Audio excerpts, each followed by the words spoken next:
Ah, sí, yo no sé, no, yo no tengo ni idea, vamos, yo qué sé lo que... Esto para mí es una sorpresa, sí. ¿Ya ves tú lo que dejaste aquí y cómo lo has encontrado ahora? Sí, sí, veo que esto va progresando de una forma impresionante, vamos. Hombre, es que ya es una tele, no una radio. Sí, sí, sí, sí.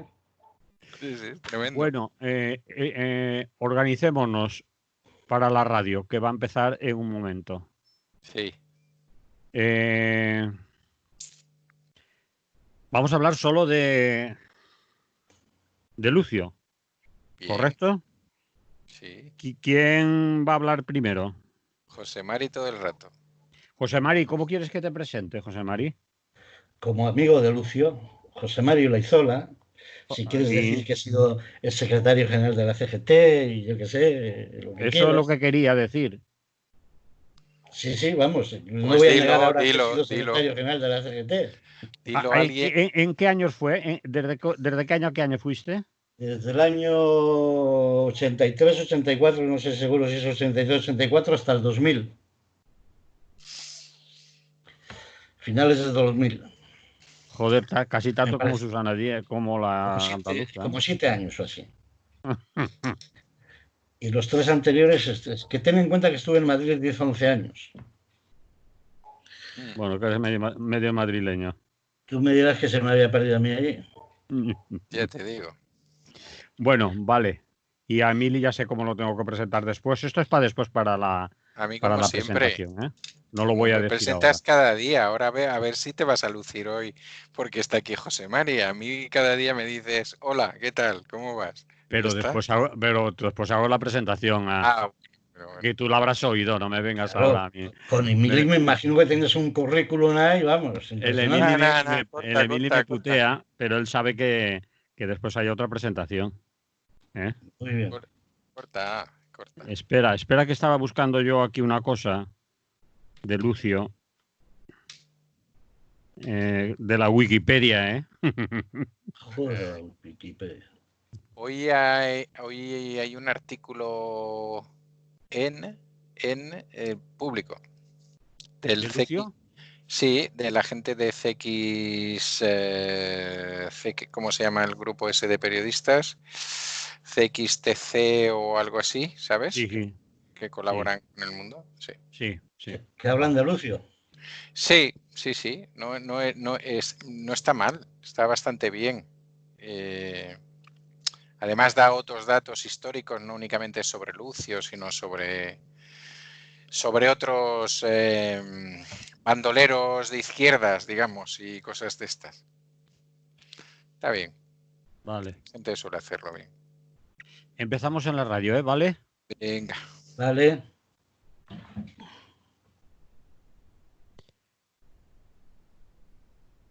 Buenos días, Emily Cortavitarte. Buenos días, buen día.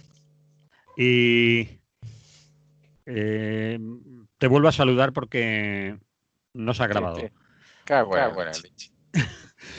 Buenos días, Emily Cortavitarte. Buen día, Guno. Eso va porque hoy tenemos con nosotros, sorpresa, a José Mario Laizola. Buenos días, José Mari. Hola, buenos días, Egunon. Te creíamos desaparecido, ¿por dónde andabas? Bueno, pues por ahí, de un sitio para otro y estas cosas, en América Latina, en Hernani, en Sevilla, en Barcelona, depende. Unas veces en un lado, otras veces en otro. Y con las cosas familiares también y demás, uno tiene responsabilidades. Muy bien. Eh, José Mari Olaizola y también Emily Cortavitarte están aquí hoy especialmente, pero sobre todo José Mari. No te sabe mal, ¿verdad, Emily? No, en absoluto. Porque queremos hablar de Lucio Urtubia Jiménez, de segundo apellido.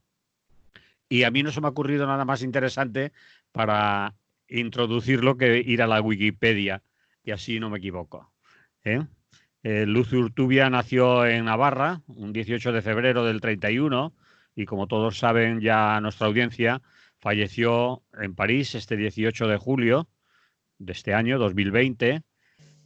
Fue un militante anarquista español, dicen, en este lugar, albañil, y trabajó en muchas cuestiones relacionadas con el anarquismo y otras cosas de las que nos vais a hablar vosotros. Así, ¿quién quiere empezar a hacer una glosa histórica del señor Lucio Urtubia y compañero Lucio Urtubia? ¿Tú, Emili o José No, Mari? José Mari, que era su amigo. Bueno, vamos, yo no voy a hacer una glosa histórica de él y demás. Lucio es un personaje muy peculiar Sí, y es un personaje con una actividad muy continuada, porque en su lema lo que siempre existía era hacer, hacer y hacer. sí. O sea, él era un activista del hacer. Él no era, cuando a la gente a veces cuando se dice, no, este era un activista, la gente ya piensa y se hace películas y no sé qué. No era un activista como Durruti, por ejemplo, como era Ascaso y estos. Él era un activista de hacer y hacer de otra forma y desde otro nivel y demás. Como era de hacer y hacer y hacer, pues está mezclado en 20.000 historias, que unas serán así, otras no serán tan así, y otras serán de otra forma y otras no serán. O sea que hay, cuando pasan personajes como este, que han hecho tantas cosas y tantas actividades, pues a veces se exageran y demás. Es un hombre que jamás había pensado en que se iba a convertir en un mito, pero cuando se escribió el libro, escribieron el libro sobre él, que lo escribió un escritor reconocido francés y que le puso toda la literatura que le tenía que poner para que aquello tuviese más enganche, y se hizo la película, una buena película de mis amigos vascos aquí, Buenaga y demás. Él se convirtió en un mito. Es algo que él jamás había pensado en la vida, es algo con lo que se encontró, y el mito está ahí y se convirtió en eso. Entonces, una vez convertido en mito, Lucio llenaba salas, salones, en cualquier sitio que fuese. Le daba igual que fuese aquí, que fuese en América Latina, que fuese en cualquier otro lado y demás. Y él aprovechaba esos mitos, esas conferencias, esas charlas y demás, para decir lo que él hacía. Él era un hombre sencillo, él no era ningún intelectual, él no era nada por el estilo. No quiere decir que no leyese, que no tuviese algunos pensamientos, pero bueno, en fin, era sencillo, era un hombre que hacía. Él decía que era albañil. Bueno, pero hay de todas formas, cuando se cuentan las historias, cada uno las cuenta como quiere también. O sea, Lucio es un amigo mío al cual quiero, al cual le he estado acompañando bastante en toda esta parte de última de su vida. Me hubiese gustado acompañarle mucho más, pero la historia hasta del virus y demás, pues ha roto muchas cosas y muchas posibilidades de movilidad y demás. Me hubiese estado más de estar allí, pero no solo era albañil, y era empresario también. Lucio tenía una empresa de construcción en algunos momentos con 40 trabajadores. Esto no quiere decir que el hecho de que él fuese empresario siguiese pensando que era anarquista y que teníamos que hacer y hacer, y estaba esperando a ver con quién se encontraba para decir, bueno, hacemos esto, hacemos lo otro, hacemos lo demás aquí. Cuando era más joven no necesitaba, él tiraba y ya está. Ahora ya con más edad pues era más difícil, y además los tiempos han cambiado. Hay que tener en cuenta los tiempos que vivió Lucio y los tiempos que vivieron otros. Entonces, bueno, eso no le quita nada para que lo que hizo, y lo que hizo quedó ahí. Muy bien. Emili, añade algo para empezar desde tu visión de historiador y de compañero, de todo. Sí, bueno, yo sé más a través de lo que me han contado de Lucio que directamente, vamos, yo creo que he estado una única vez con Lucio en Barcelona en la presentación de su documental, ¿no? Y por tanto no tengo el conocimiento personal que tiene José Mari sobre él y que le permite digamos, opinar no desde la lectura o desde cosas por el estilo, sino desde el caminar conjuntamente, ¿no? O de haber tenido conversaciones conjuntas, etcétera. Claro, desde mi óptica, ¿no? Por decirlo de alguna manera así, la primera cosa que se me ocurre es que quizás un poco en referencia a eso que decía José María, cómo él se convierte en un mito. La verdad, la impresión, ¿no? Evidentemente no he estado en todas sus charlas, ya digo que solamente he estado en una y tampoco creo haber leído todas sus entrevistas, pero sí he leído algunas de ellas.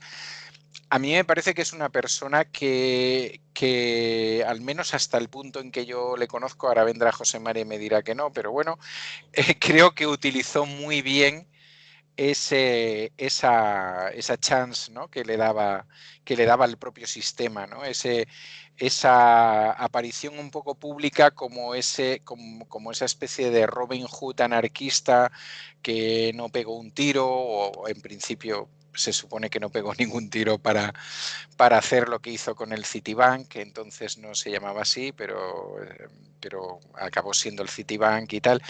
Y esa capacidad para negociar determinadas cosas en momentos complicados, ¿no?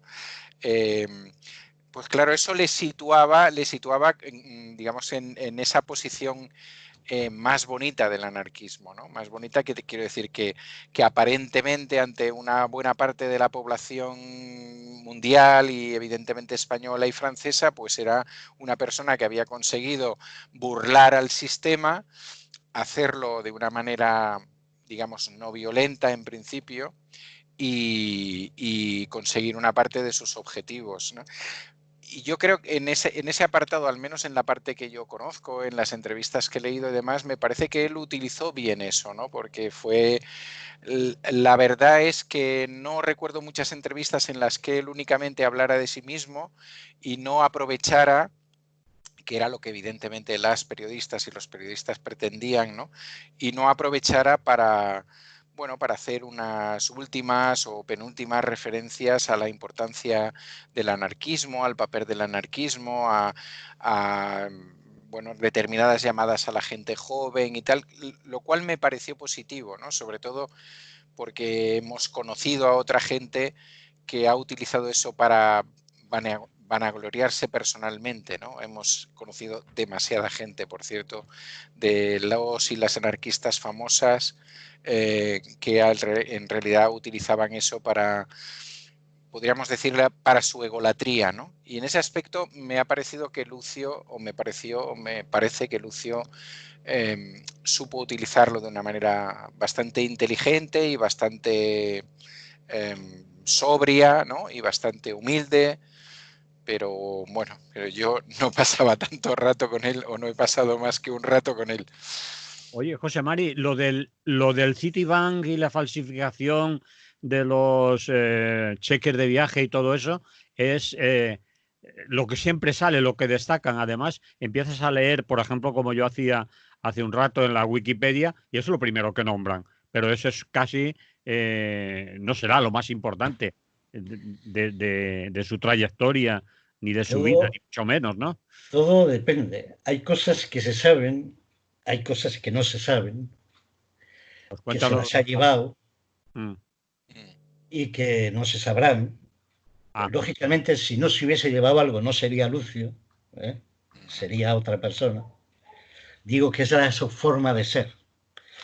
Pero indudablemente lo de Citibank es lo más importante, porque pone en cierto modo en jaque a un banco que estaba muy preocupado porque la falsificación era extraordinariamente buena, y cuando ellos descubrían que había metido no sé cuántos cheques, traveler cheques y demás, pues ya no lo podían pillar. Y entonces en el banco, cuando tú ibas a cambiar el traveler cheque, el que estaba en la ventanilla no era capaz de discernir si aquello era falso o no. Lo sabían cuando al final de la jornada hacían las cuentas de todo y decían, hostias, aquí hay algo que no cuadra y descuadra. Y entonces se daban cuenta que estaban allí. Entonces eso fue importante. Pero de todas formas, cuando ellos hacen, a mí el mito no me interesa ya de por sí. Ni el mito sobre la mitificación, ni Lucio, ni Durruti, ni nadie, ni el otro, ni el de la moto. O sea, me parece que no construye nada, el mito no sirve para nada, a pesar de que en muchos textos políticos y demás, y en muchas organizaciones revolucionarias, digan que el mito es imprescindible para hacer la revolución y demás. El mito no sirve, el mito no educa, el mito no hace revoluciones. Entonces, cuando se habla de los travelers cheques y demás, claro, la gente cuando van y la gente llena la sala dice, hostias, este tío, ¿qué tal? Que hacía la falsificación. Había quien le preguntaba a ver cómo se hacía la falsificación, porque querían tener allí una lección en directo para ver cómo hacían. Él no hacía la falsificación. O sea, lo de los travelers cheques, él es el que controla todo, el que dirige, el que tiene las planchas originales, las que después negocia con el banco, porque después negocia con el banco para salir en libertad, para que quiten la denuncia y toda esta serie de cosas. Había todo un cúmulo de gente allí. Había una imprenta, había unos técnicos, había gente que había apostado por él, que no han salido, que son los anónimos. Y esos anónimos que existen, los mitos siempre está el mito y solo existe el mito. No. Para que exista un mito y para que se haga un mito y se construya un mito, hace falta muchos anónimos que estén trabajando con él y que hayan trabajado con él y que hayan colaborado con él para que él llegue a mito. Entonces, indudablemente en este caso él no quería llegar a mito, ni había pensado en su vida que llegaría a mito, ni se le ocurría, y se encontró con eso. E indudablemente tampoco es que lo usaba mucho, pero tampoco le disgustaba. Tampoco le disgustaba porque se encontró ante una cosa de decir, hostias, me llaman absolutamente de todo el mundo, me llaman de todos los sitios y además allí donde voy resulta que se me llena la sala, está toda llena y además hay otra cosa y otra característica de Lucio, es que puedo decir lo que me da la gana. Y decía lo que le daba la gana y además los demás se quedaban allí todos así más o menos con la boca abierta o semicerrada, no sé qué. Siempre habría alguno que no creería, siempre hay gente que no cree, y ya está, y lo soltaba y lo decía. Y había una frase muy favorita de él y que decía es todo está por hacer. Hay que hacer, en consecuencia hay que hacer, moveros, pero ¿qué estáis haciendo? Pero que no sé qué, pero el anarquismo. Pero él no tenía un discurso elaborado para explicar el anarquismo, para explicar no sé qué, toda esta serie de cosas. Él no tenía eso, él se encontró con eso. Indudablemente, aparte de que antes, por ejemplo, he dicho, él tenía una constructora, era empresario de una empresa mediana, grandecita, él era albañil. Él era el hombre que había salido del pueblo, el hombre que había pasado hambre, el hombre que desde muy joven ya había empezado a ser un rebelde. Era una especie de bandolero, de bandido, de esos bandidos sudamericanos, una cosa de esas, pero que siempre tenía que estar haciendo. Él procede de todas maneras de una familia de tradición carlista. Después la UGT. Bueno, después cambió, el padre fue representante de la UGT y demás. Comunista. Pero bueno, él se hace anarquista en París, él no se hace anarquista en ningún otro sitio. Anarquista, él conoce a los anarquistas que hay en París, que había un montón, y él andaba con ellos y demás, y entonces se hace anarquista. Pero yo no creo que haya pertenecido nunca, tan siquiera a la CNT, ni a nada. Y él tenía relaciones con todos, o sea, le daba igual que fuesen los Panteras Rojas o que fuesen no sé qué, o que fuesen del Grapo, que fuesen no sé qué. A él lo que le interesaba era gente dispuesta a hacer cosas. Y después, otra mitificación que hay de su figura, es decir, era el Robin Hood. No, él tenía montado allí, no digo que se lo quedase él, o sea, él tenía montado allí todo lo que se hacía estaba montado de tal forma que se funcionaba a tercios. Sí. Un tercio para mí, que soy el que tiene la infraestructura y el que tiene las cosas, otro tercio para ti, que eres el que vas a hacer cuando iban con los travelers cheques, porque los travelers cheques, el modo de acción era ir a los bancos, diferentes grupos numerosos al mismo tiempo y en el mismo momento y retirar el dinero. Y después se juntaban el dinero, decían, bueno, un tercio para mí, porque tengo que seguir manteniendo la infraestructura para que este negocio se siga manteniendo, un tercio para ti, porque eres el que has ido allí al banco, y y otro tercio para, no, un tercio para el medio y otro tercio para mantener la infraestructura. Entonces había la cosa de los tercios, ¿eh? O cuando hacía cosas que ha hecho con la CNT y que ha hecho en Barcelona, él era amigo, claro, hay gente que no habla de estas cosas, era amigo de Luis Andrés Sedo, muy amigo de Luis Andrés Sedo. Después se enfadaron. Muy amigo de quién, perdona. Luis Andrés Sedo. No sé si te suena. Vale, No vale, sé si vale, sí, correcto. y demás, después pasaron cosas y después ya no le hablaba. Después dejó de hablarle. Él estuvo Luis Andrés Sedo con él, estuvo el otro, el Liceo Bayo, el demás, gente así de estas cosas. Cuando hacía cosas con la CNT o con una organización, los tercios eran un tercio para mantener, para él, para mantener la historia, otro tercio para la organización y otro tercio para la persona que iba a hacer. Después la persona que iba a hacer, ella decidía si ese tercio se lo dejaba a la organización o se lo quedaba con él y demás. O sea que eso había una dinámica que no era tan sencilla o que no era esa forma de decir hacemos esto, pum, cogemos el paquete y pum, lo ponemos aquí. No, había toda una historia porque era la forma de mantener un interés y que alguna gente tuviese determinados intereses y demás. Y él tenía relaciones con todo. Yo cuando estaba, yo con la cantidad de veces que he ido allí a su casa y al barrio y demás, que vive en una zona muy determinada, donde también hay pues grupos de jóvenes que pueden hacer medio delincuencia, cosas de estas, él era el padrino allí. Él salía ya con su bastón, con su tal, con su chapela, eso no sé qué. Yo iba al lado de él y todos les decían bonjour, monsieur Lucio, bonjour, bonjour. Y a todos allí lo tenían todos tal. Pero no solo eso, él ha tenido otro tipo de relaciones también. Él ha sido acusado, en algún momento Xavier Domingo le acusa de ser alguien que trabaja con ETA para desarmamentos. Estoy seguro que no ha actuado en cosas violentas, pero seguro. Otra cosa es que ha tenido relaciones con todo tipo de grupos, con los violentos, con los no violentos, con no sé quién, con no sé cuál, y con quien hiciese falta para conseguir lo que hiciese falta. Emilia, ¿añades? No, quiero decir que un poco siguiendo este último hilo de José Mari, ¿no? Hay cosas que se ven en el documental, en los libros y en declaraciones que él hace, ¿no? Que es esa heterodoxia que él tiene en cuanto a la gente con la que participa y con la que actúa, ¿no? Entonces puede tener relaciones con montoneros, con tupamaros, no únicamente con el antifranquismo libertario, sino con también otros antifranquismos, etcétera, ¿no? A ese nivel es una persona completamente heterodoxa y también un poco lo que él decía, y yo creo que a lo mejor me equivoco, pero creo que más allá de una afiliación un tanto así a las juventudes libertarias,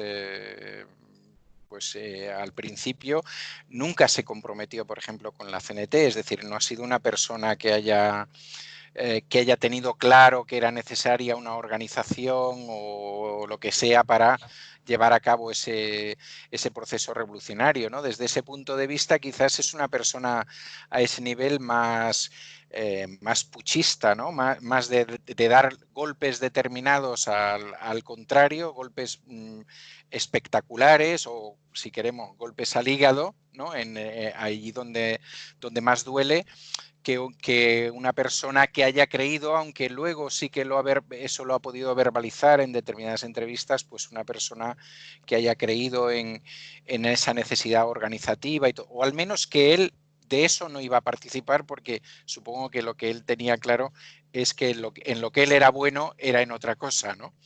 Que eso no pasa nada, es decir, que tiene que haber gente para todo, es decir, tiene que haber gente que sea capaz de escribir un texto fantástico que nos convenza o que convenza, y tiene que haber gente que haga las acciones, y tiene que haber gente, como decía antes José Mari, que parezca que no hace nada, y que está ahí, pero que siempre está ahí, y bueno, todo eso tiene de alguna manera que existir, ¿no?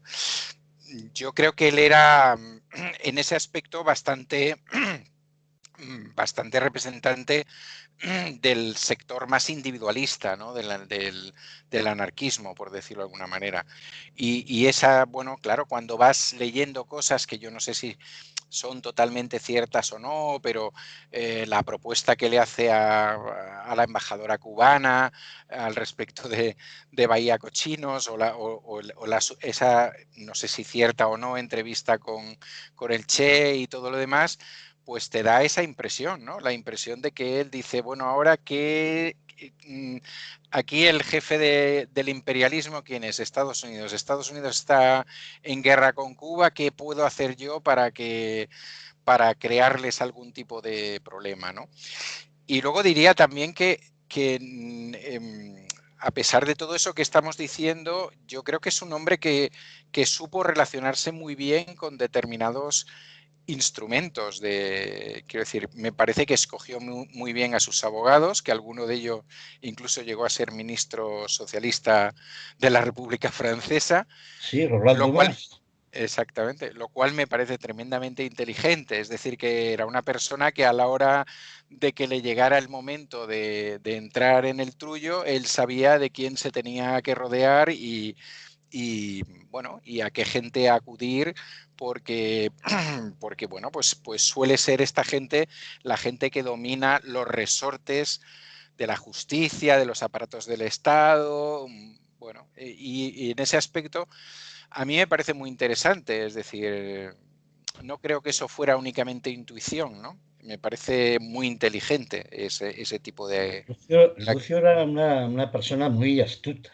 Claro, eso es, sí. Era como una especie de zorro de la calle, era muy astuta, porque no solo está Roland Dumas, que es el abogado que le defiende, que fue ministro de Asuntos Exteriores con Mitterrand, sino que había otro abogado que estaba, bueno, había más también, pero había otro especialmente que es muy conocido, que se llama Joannet. Joannet era íntimo de Mitterrand y ha sido siempre asesor personal de Mitterrand durante todo el tiempo. O sea, Joannet en casa de Lucio podía estar en cualquier momento. Entonces, eso digo, o sea, hablar de Lucio es algo mucho más complejo que decir cuatro cosas, que decir no era Robin Hood, era no sé qué, no sé cuál. Ahora, si yo puedo hablar de Lucio, de cómo él era, él se viene en el 2008, se viene conmigo a Uruguay, Argentina y Brasil. Y estamos en Montevideo, en Buenos Aires y en Porto Alegre. Nos vamos los dos, lógica, no mandatados por nadie ni con nadie, por nuestra cuenta. Los compañeros de allí los querían ver, etcétera, etcétera, y tal. Y les dije, nada, yo te los traigo. Yo tenía cierto temor porque él tenía bastantes años, todavía no había llegado, 78 creo que tiene cuando viene conmigo. 78 o más, no 78, creo. Sí. Y entonces tenía algunos achaques, digo, bueno, no sé, porque íbamos a casa de los compañeros, nosotros no íbamos a hoteles, no íbamos a nada. Y él venía. Y yo me preguntaba, bueno, ¿y este hombre que tiene todas las comunidades del mundo, que tiene aquí una casa magnífica, extraordinaria, que no sé, qué es lo que le lleva a estar allí? Y entonces él iba porque creía que tenía que ir. Tenía una curiosidad tremenda, era muy curioso, quería saber y conocer a la gente y ver si esa gente que conocía daba posibilidades para que hubiese él como una especie de caldo de cultivo de que podía pasar algo. Y quería ver cómo vivían y quería ver no sé qué. Y él se vino allí conmigo, se vino a Montevideo, se vio no sé qué, y allí estuvimos en casas de compañeros que lógicamente no tienen que ver nada con estas casas que tenemos nosotros, donde no hay ninguna comunidad, donde te echas allí en cualquier sitio, en cualquier lado, y algunas veces en condiciones más o menos complicadas. Y allí llenaba todas las salas, hablaba con las redes comunitarias, le hacían entrevistas, le hacían no sé qué. Llegamos a irnos desde Montevideo a Porto Alegre en autobús, en un autobús de aquellos, no uno de esos de primera, no, un autobús de aquellos. 15 horas de viaje. Hacía calor además. Digo, uy, madre mía, este hombre ya me va a aguantar. ¡Pum! El tiempo aguantó. En todo el viaje no se quejó absolutamente nada. Y siempre iba a todas las reuniones con el mismo entusiasmo, con esa fuerza que él tenía, porque él era fuerte, algunos dicen bruto, era fuerte. Pero al mismo tiempo después tenía la sencillez de los sentimientos y de tal. Entonces el tipo no se quejó absolutamente de nada. Y después, una demostración más de ese viaje, de cómo él era un verso libre. Yo antes del viaje le digo, bueno, ten cuidado, no hables mal del Che Guevara, toda esta serie de cosas, porque allí los revolucionarios latinoamericanos, sean de la ideología que sean, para ellos el Che Guevara es un revolucionario, eso es lo que ellos piensan y tal. Llegó la primera reunión, puf, habló mal del Che Guevara. En la segunda también, en la tercera también, en la cuarta también, en la quinta también, a pesar de que había gente que le decía y le respondía, pum, pum, lo criticó, lo criticó y lo criticó. Ya está. Entonces él era así, él era de esa forma, él era de esa naturalidad. ¿Eh? Y era muy astuto, era muy inteligente y demás. Yo os voy a contar otro aspecto de cómo él era. O sea, la primera vez que yo le conozco a él, lo conozco en los años, principios de los 80, cuando nosotros andábamos aquí con toda la Michelin y toda la historia, había ya ocurrido la escisión y demás. Y demás. Entonces, a través de un compañero nos pidió una cosa de unos papeles y no sé qué, de un tercer compañero y tal. Hablé. Entonces yo sigo teniendo una relación, pero bueno, entonces tenía una relación muy estrecha y trabajamos muy juntos con Paco Bartual. Conocido, sí. Yo estaba pensando antes cuando decías que era empresario, desde aquí en la CNGT de Valencia Libre han tirado a la calle. Sí, a sí. Urrutia, vamos. Sí. Sí, Lo pero mientras les caía bonito, no pasaba nada, cuando les cayó malo lo tiraban. A Lucio también han hecho muchas críticas de esas, de que es empresario y demás. Hay gente que ha dicho críticas, hay gente que habla mal de él, o sea que no. Aquí no se salva ni Dios, como podríamos decir.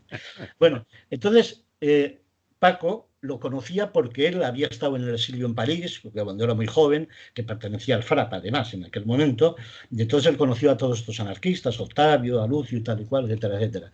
Y me dice, coño, pues Lucio nos puede ayudar en este tema y demás. Y entonces él concierta la entrevista a Lucio, yo no lo había visto nunca, lo conozco por primera vez. Nos sentamos en un bar, él ya estaba con las amenazas de que si era el que armaba ETA y no armaba, el Xavier Domingo había sacado 3 números en cambio 16, dando detalles y cosas de estas y demás, y él lógicamente iba con cuidado en aquel tiempo y demás, y llegamos a un bar, le planteamos el asunto. Yo no creo que ni que estuvimos reunidos, no sé, un cuarto de hora, algo así. Lucio era un hombre de muy pocas palabras, y si había que hacer, había que hacer. Tú le decías, le explicabas las cosas, él te decía las condiciones de cómo te hacía las cosas, y te decía sí. Y no te preguntaba si eras de la CGT, si eras de la escisión, si eras de la CNT, si eras de no sé qué. Él sabía que éramos gente que andábamos, ya le conocía a Paco, andábamos en la lucha, que andábamos tal, andábamos no sé qué, y para él eso era suficiente. Y te decía sí, y ya no había nada más que hablar. Y allí se acababa la historia, allí se acababa el rollo. Él era así, él era corto. Paco, a Lucio lo llamaba yo por teléfono y decía, Lucio no podía hacer nada. Que voy a París, que vale, ya nos vemos, pum, y te colgaba. Era. Bueno, Emili. Al mismo tiempo termino.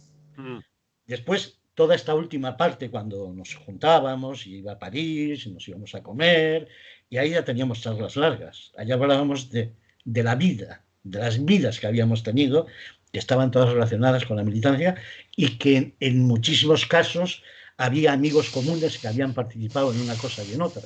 Y entonces ahí nos contábamos las cosas. Y ahí se te contaba lo que hacía fulanito y lo que no hacía fulanito, y lo que le hizo fulanito y lo que le hizo el otro fulanito, y los dineros que se llevó el otro y los dineros que se llevó el otro y tal, de lo cual no voy a hablar ahora, pero ahí sí había todo eso.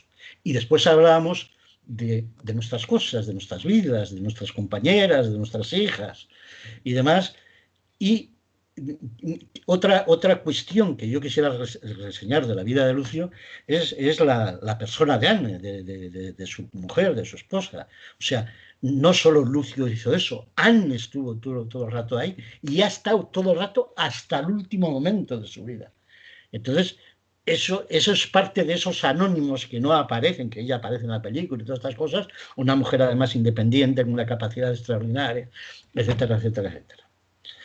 Y no sé, podríamos seguir hablando y podríamos seguir diciendo, indudablemente no era nada sectario, a él le daba igual, contarle que si la posibilidad existía para hacer algo, pues venga, tira para adelante y se acabó, y no había otra, etcétera, etcétera, y demás. Vale. Emili, ¿qué te gustaría apuntar? A mí me gustaría preguntaros qué cosas no nos gustan o no nos complacen de Lucio, o o nos parecen quizás inapropiadas o que no, pues claro, porque lo que estamos contando es todo bonito y bueno y qué majo que era, ¿no? Pero tendría sus pecados, ¿no? De pecados debe saber más José Mari, que le ha confesado.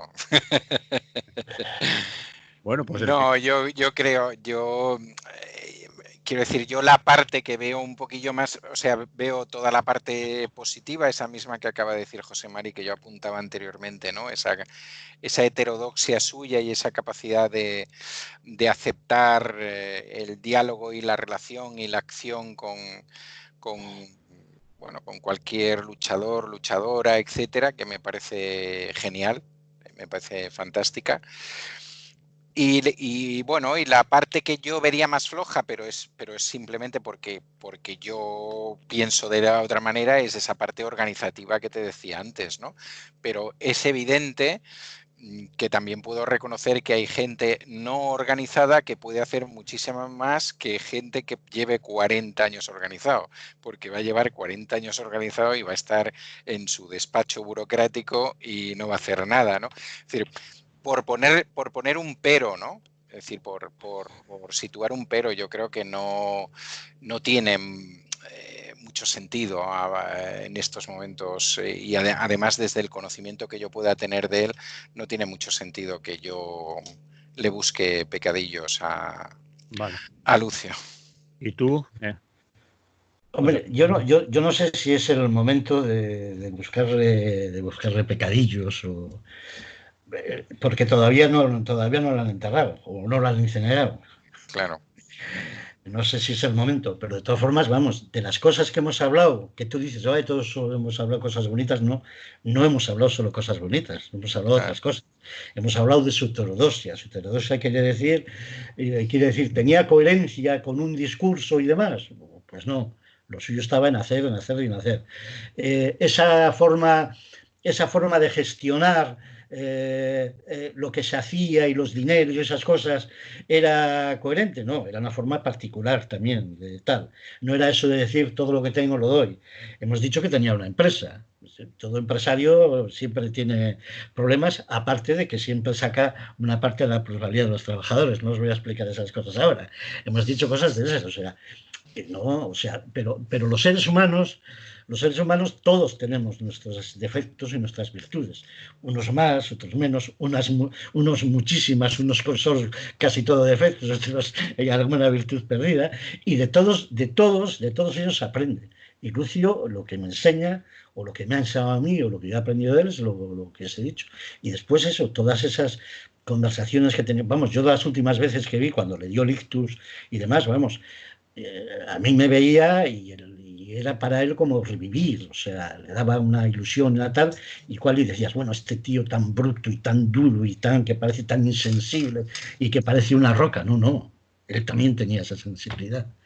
Entonces le gustaba que me quedase allí y me decía, ¿y mañana vas a venir también? Bueno, pues ya vemos a ver mañana, tal, bueno, no sé, o sea, en fin, el ser humano es un ser humano, el ser humano es una cosa muy compleja, ¿no? Y tal.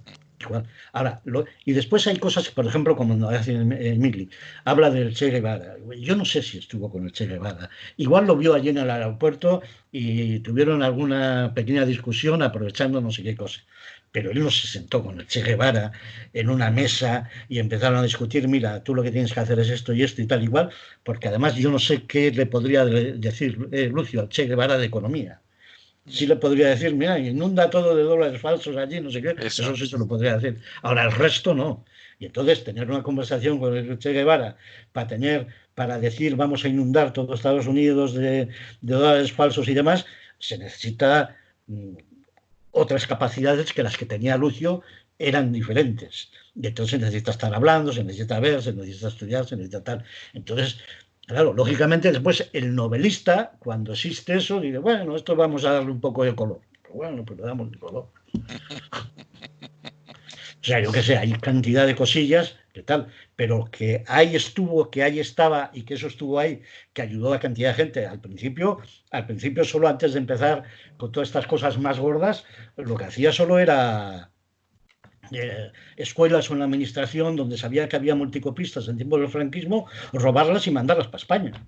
de alguna forma. Esa es una de las actividades, que es tan importante como las otras, por lo que quiere decir del contenido que tiene ese gesto de hacer eso, ¿no? En aquellos tiempos y demás. Entonces, él era eso, él era así, y después, lógicamente, en el camino muchas cosas. Tú vas a estar en la incineración, en el entierro de Lucio. Es este jueves, ¿no?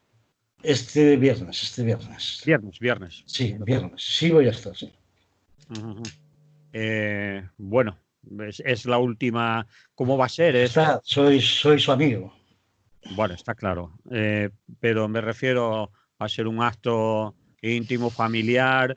No, va a ser un acto, se le va a hacer un homenaje. De todas formas, con esto del coronavirus hay un control. En la sala más grande del Perlas va a haber 80 personas, no van a poder entrar más, que igual sería una sala donde podrían entrar, yo no sé, 300 o 400, solo 80 personas.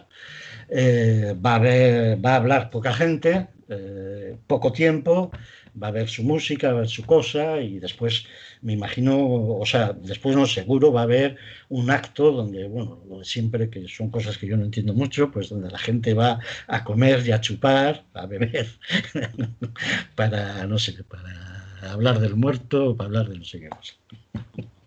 Pero esas cosas la gente las hace, yo no las puedo evitar. Emily, di algo tú Pues no sé, de lo que ha dicho últimamente José Mari habría que decir, porque a lo mejor la mayoría de la gente no lo sabe, que estamos hablando quizás del cementerio más famoso de París, ¿no? Sí. Donde se va a hacer el acto. Probablemente, sí, el más conocido, donde hay, bueno, algunas tumbas míticas de esas que, al menos yo cuando fui de joven a París, tienes que ir a visitarlas, y probablemente sea uno de los cementerios, junto con el de Londres, con alguno de Londres y tal, de los más interesantes a ese nivel. Y bueno, yo creo que el homenaje se lo merece, desde luego, que quizás con lo que nos tenemos que quedar con él en el buen sentido es eso del todo por hacer, ¿no? Que decía José María hace tiempo. Yo creo que ese es un buen lema, ¿eh? Que a veces no nos planteamos, no parece que ya tenemos, vamos, el 90% del camino recorrido y todo hecho, y evidentemente la realidad nos demuestra que no es así, porque si no estaríamos hablando de otras cosas y estaríamos viviendo de otras maneras y estaríamos actuando de otras formas, ¿no? Yo creo que sería con la parte de él que me quedaría, y bueno, yo sí brindaría. A José María no le gusta eso, pero yo sí me gusta tomarme algo cuando se me va gente querida, sinceramente, ¿no? No sé si eso es muy gaélico o cómo decirlo, pero bueno, está bien, sin pasarse, ¿no? Pero vamos, Es que depende de lo espiritual que seas. Claro, eso está claro, depende de lo espiritual.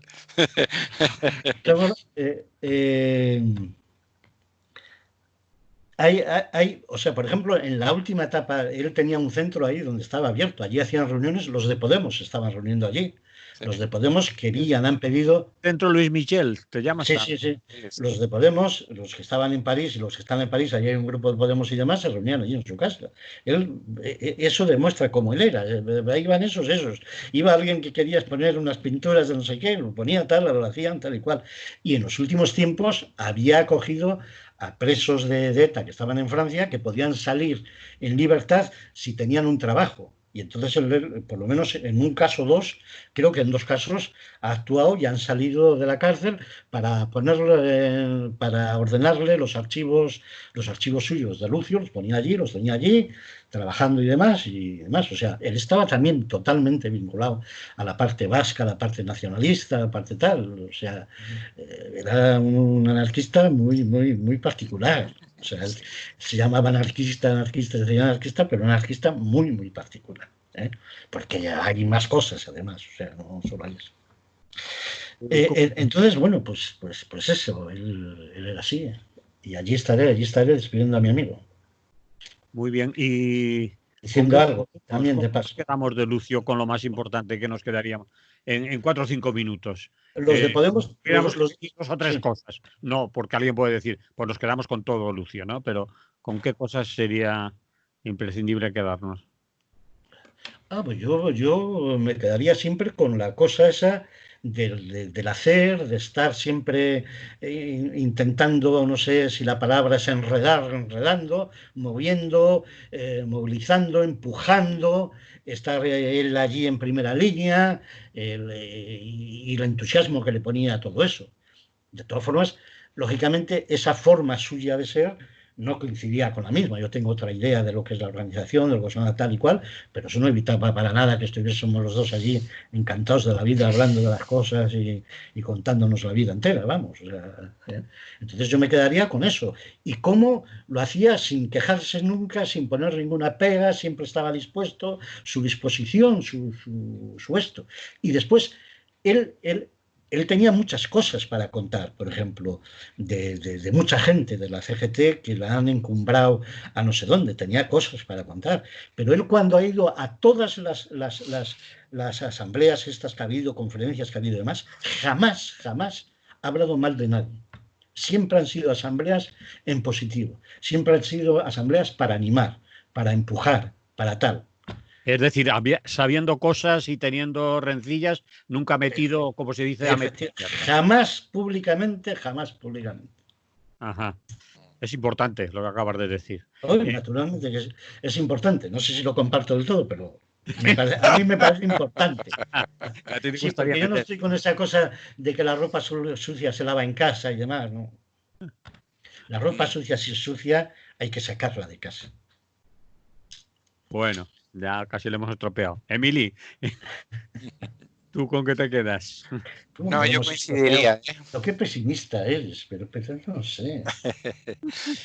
Y coincidiría con José Mari. Vamos, yo creo que el rato que hemos estado hablando, un poco hemos ido dando vueltas a los mismos aspectos positivos, ¿no? de Lucio. Vamos, coincidiría totalmente. Y la parte quizás no tan suya, pero sí de quien lo ha glosado, que también es interesante. Es decir, esa parte de que a veces da esperanzas de que ha habido personas, ha habido organizaciones, ha habido situaciones a lo largo de la historia en la que tú has demostrado o que determinada gente ha podido demostrar pues las debilidades del sistema, ¿no?